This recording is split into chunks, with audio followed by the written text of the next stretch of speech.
नमस्कार, मैं Babita Kumari, assistant professor BEd department, Mahila college Chaibasa. आज का मेरा टॉपिक है स्टेजेस ऑफ डेवलपमेंट इन्फेंसी, विकास की अवस्थाएं, जिसमें हम शैशवावस्था की चर्चा करेंगे। यह BEd semester 1 paper 1 childhood and growing up से लिया गया है। तो आइए शुरू करते हैं। मानव का विकास जन्म से मृत्यु तक कई अवस्थाओं में होता है, जिसमें विभिन्न योग्यताएं, विशेषताएं व कौशल निहित होते हैं और उनका विकास धीरे धीरे होता है। विकास की प्रत्येक अवस्था की विशेषताएं होती हैं, जिससे होकर प्रत्येक मनुष्य गुजरता है और ये अवस्थाएं ही बालक का संपूर्ण निर्माण करती हैं। ये अवस्थाएं निम्नलिखित होती हैं, जैसा कि पहला है शैशवावस्था, जिसे हम इन्फेंसी स्टेज कहते हैं। यह जन्म से 5 या 6 वर्ष तक का होता है। नंबर दूसरा है बाल्यावस्था, जिसे हम लोग चाइल्डहुड स्टेज कहते हैं। यह 5 या 6 वर्ष से 12 वर्ष तक का होता है। नंबर तीसरा है किशोरावस्था, जिसे हम एडोलसेंस कहते हैं। यह 12 वर्ष से 18 वर्ष तक का होता है। और नंबर चौथा और अंतिम है प्रौढ़ावस्था, जिसे हम लोग एडल्टहुड कहते हैं। यह 18 वर्ष के बाद का होता है। और आज हम लोग जिस अवस्था की बात करेंगे वह है शैशवावस्था। शैशवावस्था सबसे पहले हम लोग शैशवावस्था के महत्वपूर्ण तथ्यों के बारे में जानेंगे। शैशवावस्था जीवन का सबसे महत्वपूर्ण काल होता है। यह मानव विकास की प्रारंभिक अवस्था होती है। साधारणतः शिशु के जन्म के बाद प्रथम 6 वर्ष तक की आयु मानी जाती है शैशवावस्था।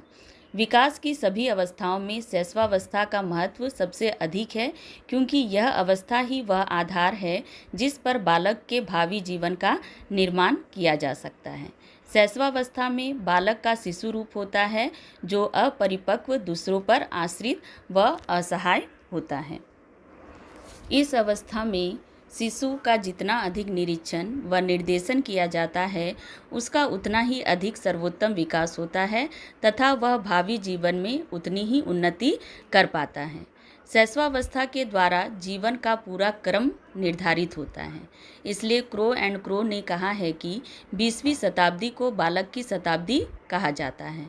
अतः इस अवस्था में शिशु को जितना उत्तम निर्देशन दिया जाएगा, उसका उतना ही उत्तम विकास होगा। अब हम शैशवावस्था की परिभाषाओं को देखते हैं। Definitions of infancy. सबसे पहली परिभाषा है एडलर के अनुसार। इनके अनुसार बालक के जन्म के कुछ माह बाद ही यह निश्चित किया जा सकता है कि जीवन में उसका क्या स्थान है। One can determine how a child stand in relation to life a few months after his birth. Next जो परिभाषा है वह है फ्राइड के अनुसार। इनके अनुसार मनुष्य को जो कुछ भी बनना होता है वह 4-5 वर्षों में बन जाता है। The little human being a frequently a finished product in his 4 और 5 ईयर्स। तीसरी परिभाषा अगर हम देखते हैं वह है स्ट्रैंग के अनुसार।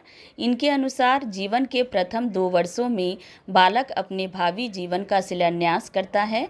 यद्यपि किसी भी आयु में उसमें परिवर्तन हो सकता है, पर प्रारंभिक प्रवृत्तियां और प्रतिमान सदैव बने रहते हैं। During the first 2 years of life, the child lays the foundation for his future. Although change is possible at any stage, early trends and patterns tends to persist. इन तीनों परिभाषाओं के आधार पर हम यह कह सकते हैं कि शैशवावस्था विकास की प्रारंभिक और महत्वपूर्ण अवस्था होती है, जिस पर बालक के भावी जीवन का निर्माण होता है। इसके पश्चात हम शैशवावस्था की प्रमुख विशेषताओं की बात करते हैं।